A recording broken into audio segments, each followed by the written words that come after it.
মাননীয় ধর্মমন্ত্রী আমার পাশে ছিলেন। হঠাৎ একটা ফোন আসলো, দুইজন হাজি আসতে পারেনি।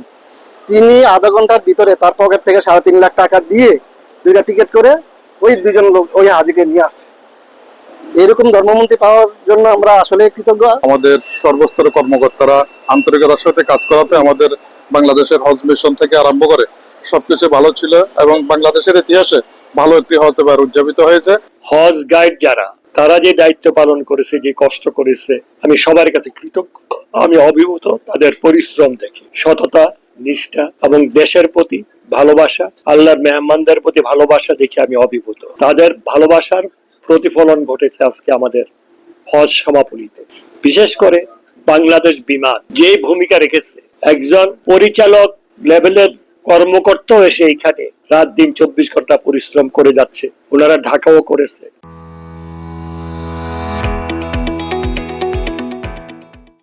হাজিরা যারা আছেন তারা সন্তুষ্টি প্রকাশ করেছেন আমাদের হজ ব্যবস্থাপনায় এবং তার সরকারের প্রশংসা করেছেন।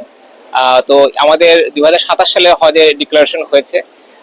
তো আমরা এই হজ থেকে যেসব আমাদের যেসব টুকটাক যেগুলো ত্রুটি বিচ্যুতি বলবো যেসব যে ইয়েগুলো ছিল, সেখান থেকে পরবর্তী হজ যেন আরো বেশি ভালো হয় সে লক্ষ্যেই আমরা আবারও কাজে ঝাঁপিয়ে পড়বো।